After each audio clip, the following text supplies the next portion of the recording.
channel. It's been a while. I haven't seen you guys. But I have my daughter. She's actually at her best today, being a little fussy at the moment. She might still be hungry. But it's just been a minute. I'm so glad to see you guys. If you are new here, my name is Jalon. I'm 26. And I'm a mom of two. Wow. I'm a mother of two and I'm done, honey. A boy and a girl, that's it. Anyway, anyway, I had my daughter December 12th. I don't know why I keep saying December 12th. I think it's because December is the 12th month of the American calendar. But if you are new here, don't forget to like, comment, and subscribe. And we're going to talk about my birth story. So I had my daughter December 16th. It was a Friday. She was born literally a week before the day she was supposed to be born, which is funny because I said that she was either going to be on time or early. I didn't think she was going to be late. I didn't think she was going to be late. I said that she was going to hang around, meaning like she was going to come on her time. I didn't think she was going to come early. That's what it was.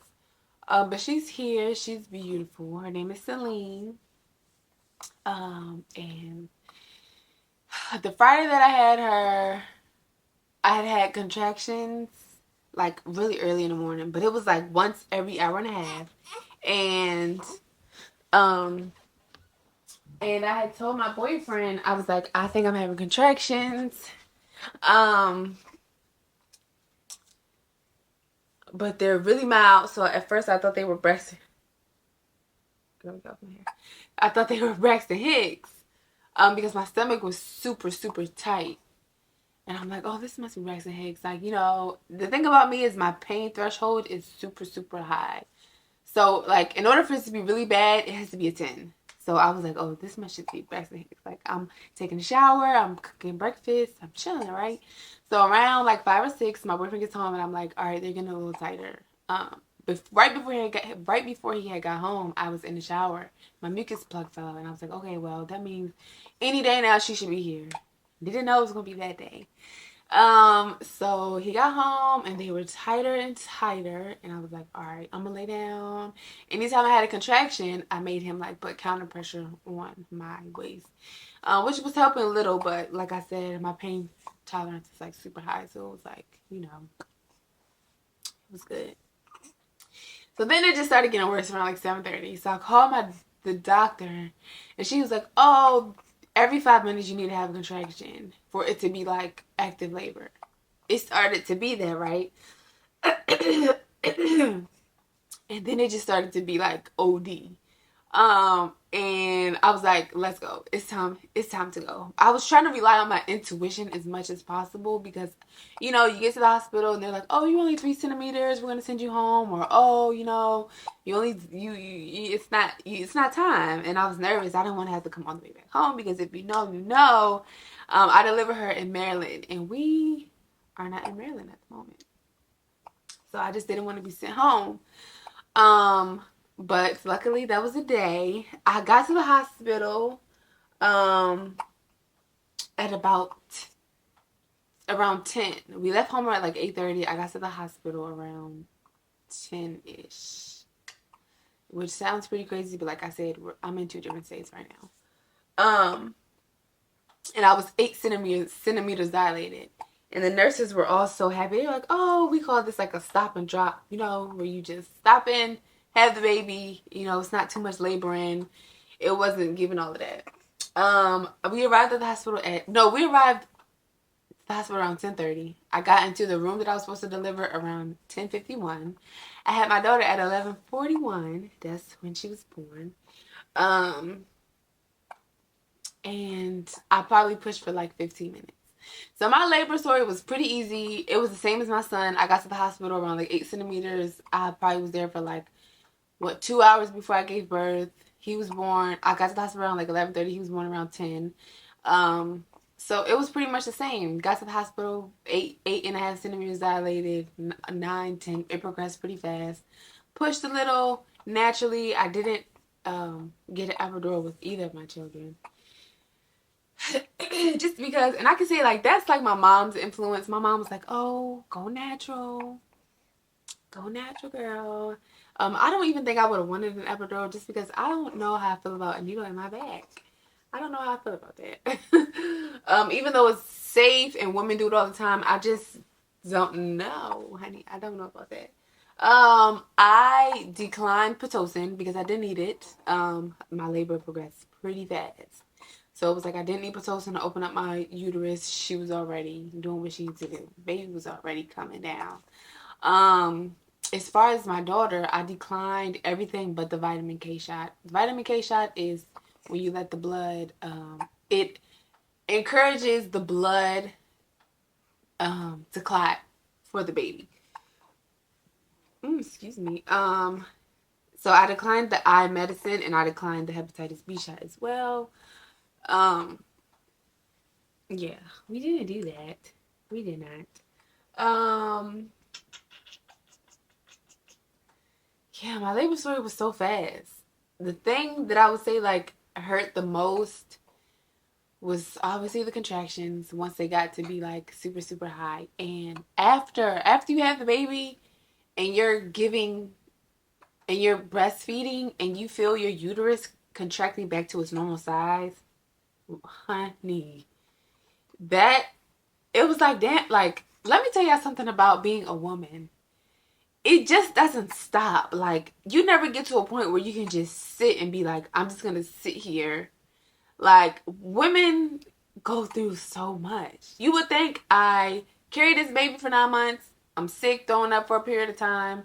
Mood swings up and down. Can't sleep at night. Some women have it worse. They're sick the whole 9 months. You know, they have it worse. Then you finally deliver the baby, whether it's C-section or natural.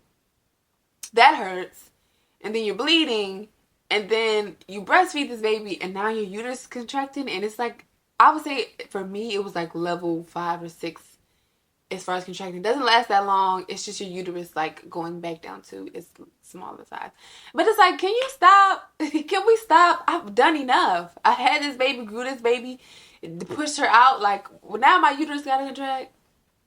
I thought I was done. So that it was just like, ugh, another thing.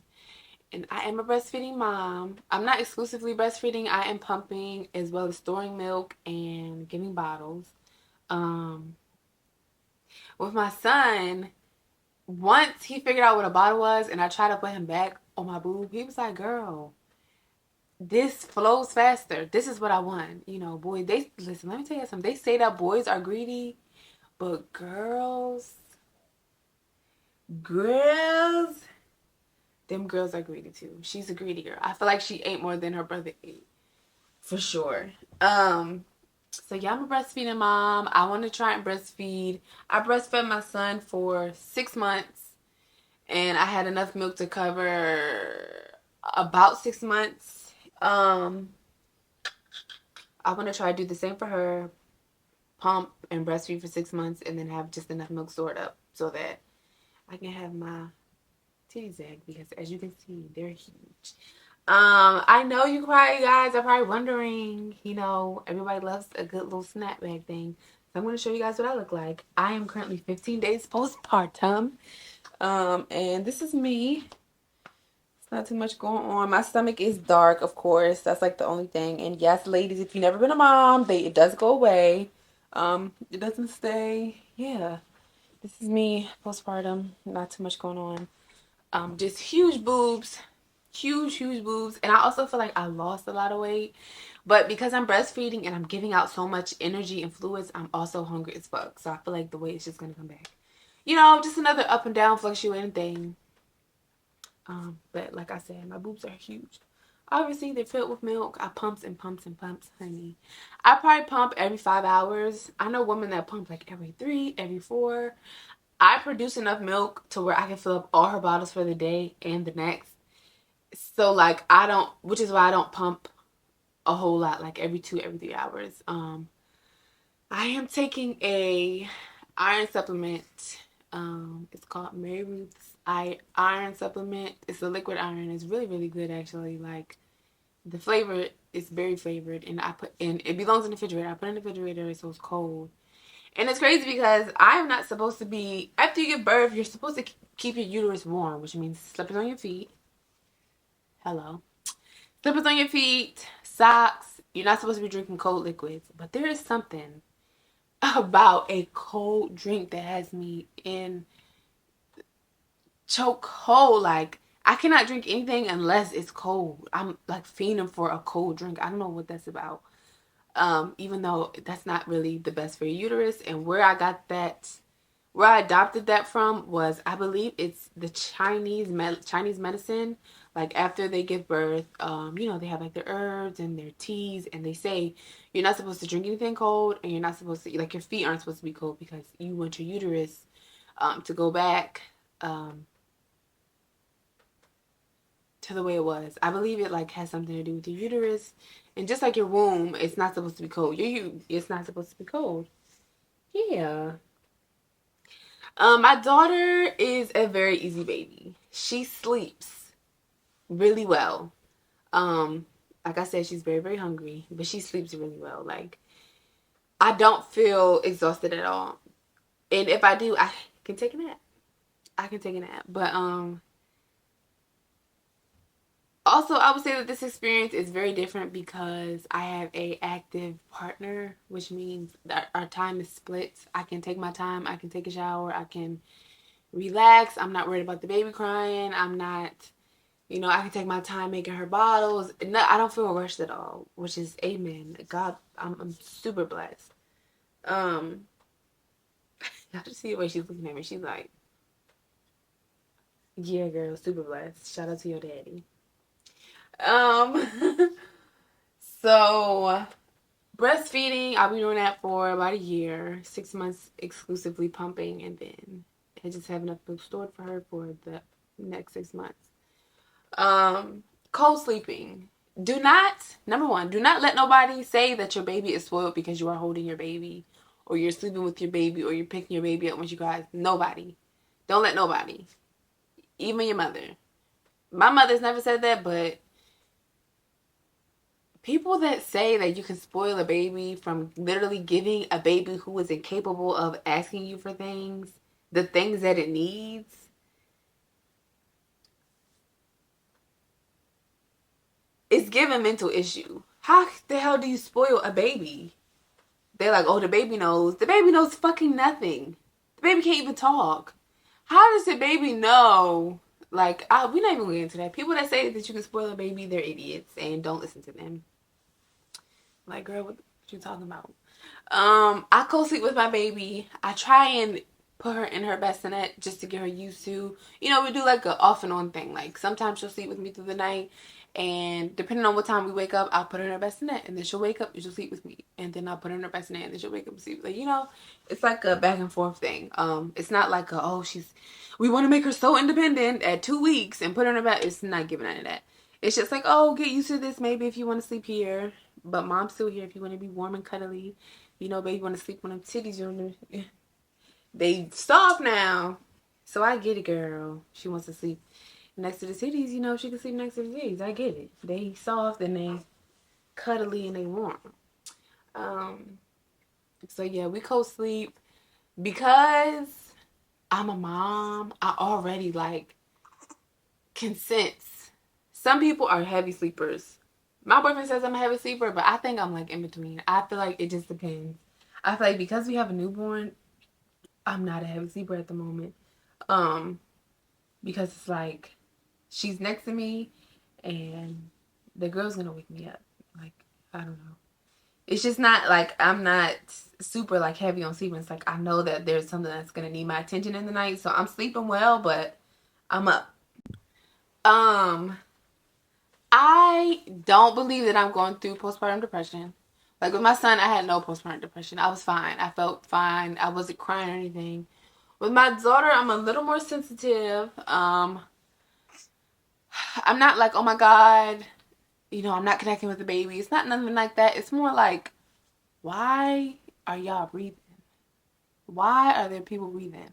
Why? And that was only for the first week and a half. I would say the first week and a half, I was just yo, my boyfriend and my son won't. They won't. And it made me I was really angry when I got home. For some reason, I was just like on edge. Like, as soon as I gave birth, the experience of like the doctors coming in and out of the hospital, it wasn't like horrible, but it was just like, and then we stayed, I think I gave birth to my son and I left like the next night. With her, we stayed from Friday to Sunday. I don't know why, but I wanted to go home, number one. Number one, I wanted to go home, and number two was just like, y'all, shut up. And that was including my boyfriend. I felt like that I did, and he did nothing wrong. He did nothing wrong to me. But I could definitely say that I felt like I was just coming off of a hormonal high. I was super, your hormones. Like, second trimester, I was very, hey, pretty.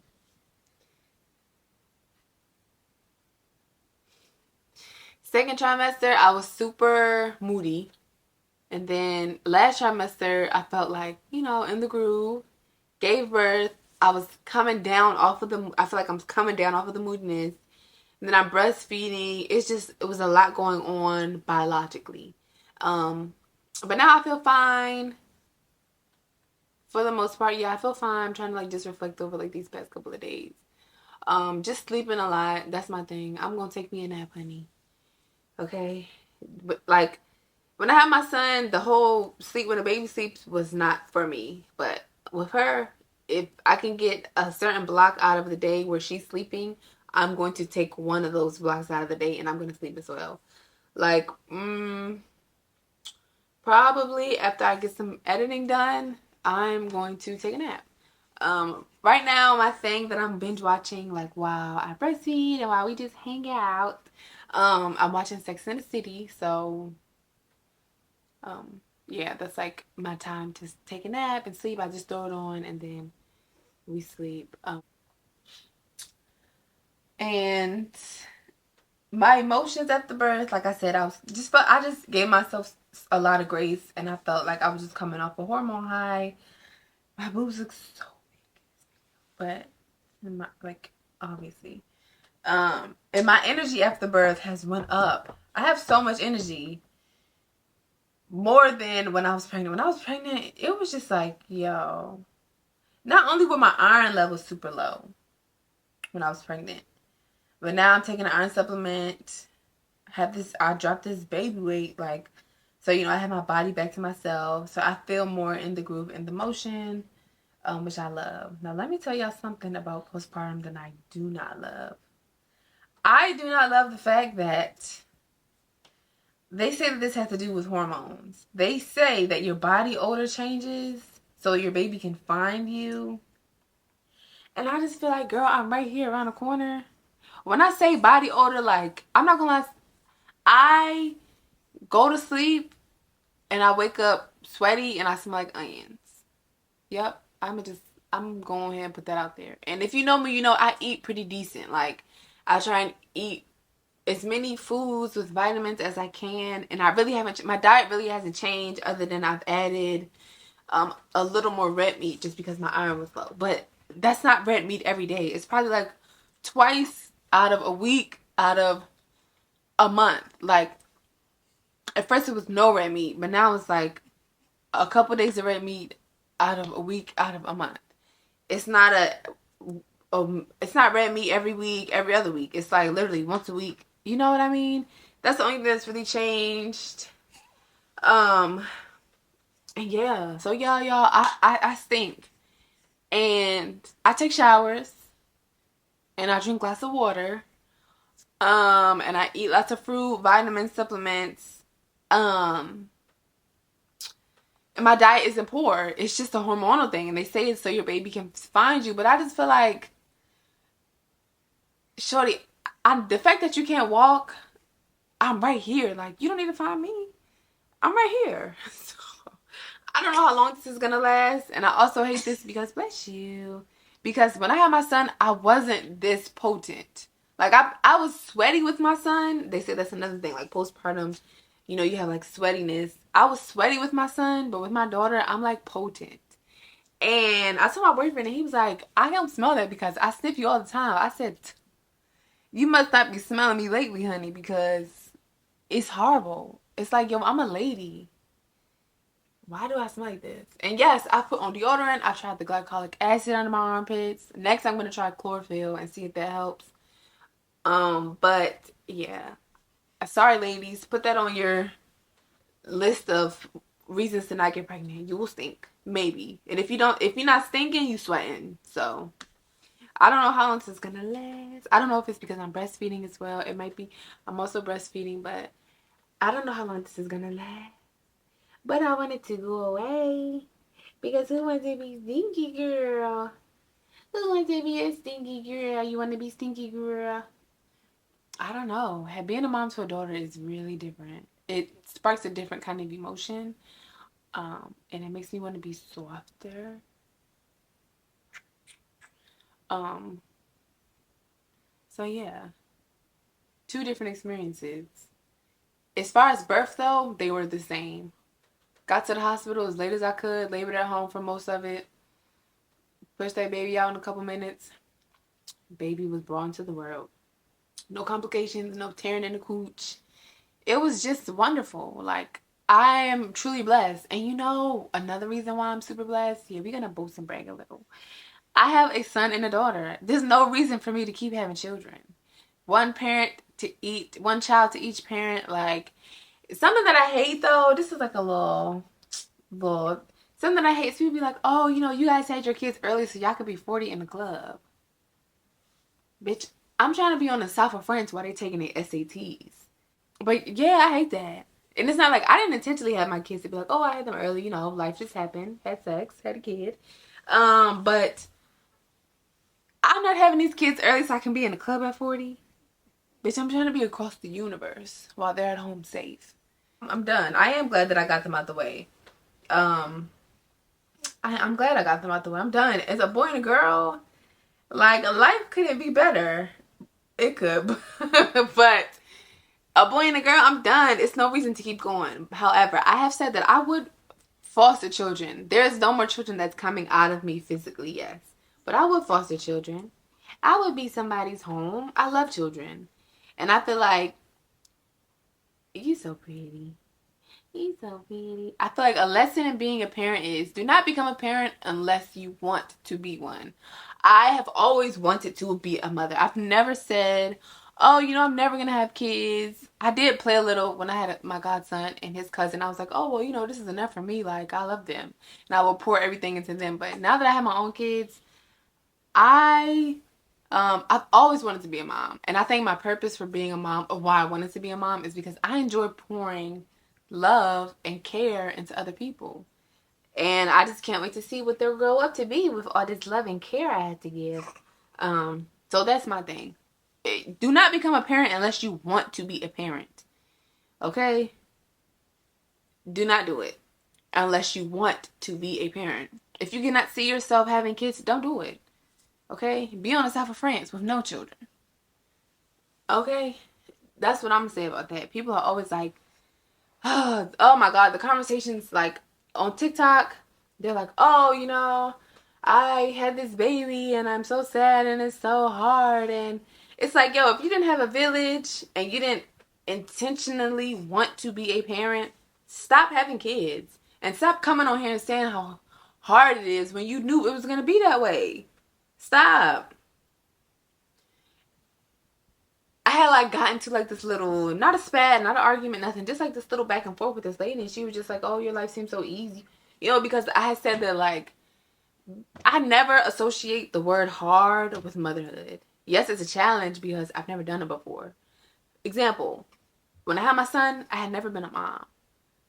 Now when I have my daughter, I've never been a mom to a daughter. So the two things is two different things, but it's not hard.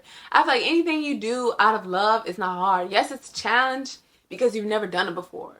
Like if you never cooked in the kitchen as a cook, it's not hard if you love cooking. It's just challenging because there are rules and regulations to it, or, you know, girl, get off my hair, okay? This is my 40 inch. Get off my 40 inch. Yeah, I hate that. I hate that we have to associate motherhood with such like this struggling ass. I'm not struggling, baby. I'm peace and love. And yes, that's not everybody's um yes, that is not everybody's situation, but I want women to have a little bit more accountability. You knew if you knew that it wasn't going to be easy and you choose to complain, stop. If you um didn't have a village and you knew it was going to be hard, or you knew it was going to be harder for you, stop complaining. um yeah, take more accountability, because it's on the mother to bring the child up onto the earth. Yes, it takes two to tango, and he may have popped that seed in you, but you made the decision to keep going on with the pregnancy. Especially you ladies that know that the man does not want to be a father, and you keep it going, and now you're complaining that it's hard. Well, so yeah, that concludes my birth story. To my little daughter, Miss Joy. That's her middle name, Joy. Um, yeah, if you guys have any questions, comments, um, a lot of stuff that I see on the internet, and they're like, oh, do this to have easy labor, do this. I feel like when you're pretty young and fit, your body, like, as a woman, your body is naturally made to do the work that it needs to do to push your baby out. All of this, get down on your knees and bend and stretch and shake and eat dates and eat pineapple juice and drink okra water and red raspberry leaf. I did none of that. I sat around lazy AF for both of my pregnancies, and they were both easy as hell. Number one, stop letting people project their fears on you, like, oh my God, your labor's gonna be so hard. Oh my God, you're gonna tear and wear, and it's gonna be this, it's gonna be that. Certain people's bodies are just made for what it's made for. Yes, there are women that have C-sections or have complications, and thank God that they're safe. Thank God that you and your baby are safe now. But for you to have to do all this extreme, like eat dates and drink pineapple juice and jump up and down and da da da, and your labor's gonna be easy, it's no guarantee. Okay, I was just blessed to have two easy labors. Thank God. Um, I don't know, like, I would say do what's best for you. I sat around and rested as a woman should be. A woman should be well rested. I literally made a skeletal system, a nervous system, a cardiac system from scratch. Who the hell is gonna be hustling while they're pregnant? Like, yeah, it's great that you have the extra money, but baby, I am making a human from scratch. It's okay to rest and be lazy. And I had to tell myself that. I'm like, oh my God, I'm pregnant. I should be doing more. And it's like, I'm doing a lot. I'm actually doing a lot right now. I'm making a baby from scratch. So don't feel guilty about being lazy and resting. Don't feel guilty about saying no, you don't want to do it. Don't feel guilty about asking people for things. Especially as a black woman, because we have the highest mortality rates and infant deaths and etc. when it comes to pregnancy, and giving birth. So don't feel bad about being lazy, because I didn't. Sometimes I did, but for the most part I did not. I'm creating a fucking baby. Look at this. I made this from scratch. And not only did I make that from scratch, now there's milk coming out of my titties. I did nothing to make that happen. This is natural. Like, I'm doing a lot here. So I'm not gonna do nothing. She's so hungry. But yeah, guys, my birth story was pretty easy. Both times. When I had my son, it was easy. And when I had my daughter, it was easy. My next video,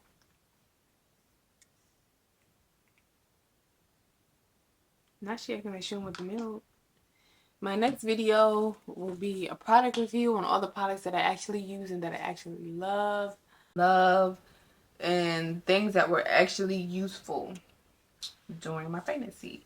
Thank you guys for listening. Don't forget to like, comment, and subscribe. Please interact. If you have any questions or concerns, comments, anything, please leave them down below. Thanks for watching.